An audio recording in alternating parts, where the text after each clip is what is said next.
Welcome to Monobol Global Academy, the hub of scientific happiness. আচ্ছা, আমাদের জীবন অনেক বৈচিত্র্য।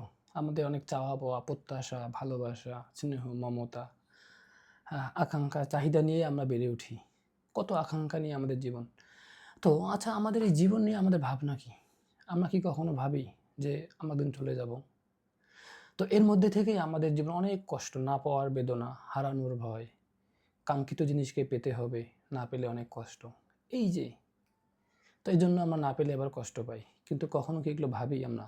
আমরা যে এই জিনিসটা ভাবি তো, না পেলে আমাদের কষ্ট লাগে বা না পেলে আমরা হতাশা হয়ে হাল ছেড়ে দেই বা কেউ বিরোধিতা করলে তার সাথে বন্ধুত্ব নষ্ট করে দেই। আসলে কি তাই? গবেষণা বলে যে একটা মানুষ মানসিকভাবে যদি হেরে না যায়, ওই মানুষটাকে পৃথিবীতে কেউ হারাতে পারবে না। গবেষণা তাই বলে। আমরা জানি যে রবার্ট ব্রুসের কথা। উনি ব্যর্থ হয়েছিলেন কিন্তু মাকড়সার জাল থেকে শিক্ষা নিয়ে পরে আবার তিনি পার হয়েছিলেন। তো এরকম সমাজে কিন্তু আশেপাশে আমাদের অনেক আছে। খুব ছোট্ট জায়গা থেকে, খুব ক্ষুদ্র জায়গা থেকে তার শুরু হয়। পরে মহী রূপ ধারণ করে।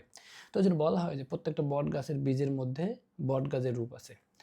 তো আসলে এটাই যে আমরা আমরা আমরা শুধু পাওয়ার জন্য আমরা যত চাচ্ছি ততই আমরা পাচ্ছিও, আবার কষ্টও পাচ্ছি। যত যত চাচ্ছি তত পাচ্ছি, আবার হারাচ্ছিও। যখন আমরা পাচ্ছি তখন কোনো সমস্যা নেই। যখন আমরা হারাচ্ছি তখনই আমাদের কষ্টটা লেগে যায়। কিন্তু গবেষণা বলে হ্যাঁ, আপনি পান। আপনি পেয়েই আপনি জীবনকে অতিবাহিত করেন।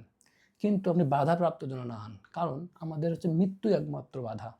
এই যে আমি যদি বলি যে এই মাসে আমার খুবই কাছের মানুষ ৩ জনের মৃত্যু হয়েছে। তো তারা কারা? যাদের হাত ধরে আমি বড় হয়েছি, যারা আমাকে অনেক সময় রাস্তা পার করিয়েছে, ৳২ র বিস্কিট কিনে দিয়েছে ছোটবেলায়, তাতে আমি অনেক খুশি হয়েছি।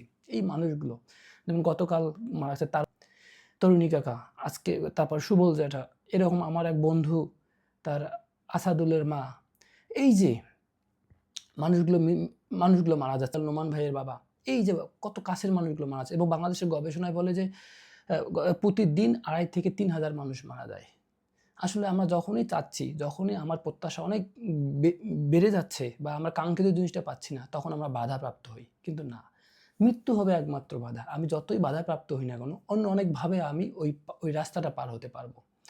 তো আসলে আমরা আরও বলা হয় গবেষণায় যে আমরা যে হাতের যে মানে যে স্বর্ণ কেনার জন্য হাতের বালা থেকে শুরু করে কানের দুল, এগুলোর যত্ন নিচ্ছি কিন্তু শরীরের যত্ন নিচ্ছি যে জায়গাটাতে যেখানে পড়াবো। তো এটাই আরকি যে মৃত্যু একমাত্র আমাদের বাধা। আর অন্য কোনো কিছু আমাদের বাধা না। যতক্ষণ আমরা বেঁচে থাকবো, নজরুলের ভাষায় বলতে হয়, যতক্ষণ শ্বাস ততক্ষণ আশ, ততক্ষণ আশা থাকতে হবে এবং এগিয়ে যেতে হবে। সবাই ভালো থাকবেন। আর প্রিয়জনদের মৃত্যু অনেক কষ্টদায়ক। তাদের প্রতি শ্রদ্ধা জানাই, তাদের প্রতি ভালোবাসা জানাই, তাদের জন্য দোয়া করি, প্রার্থনা করি। তারা যেন তাদের নিজ ধর্ম অনুযায়ী তাদের ওই কাঙ্ক্ষিত লক্ষ্যে পৌঁছান। সবাইকে অনেক ধন্যবাদ। ভালো থাকবেন।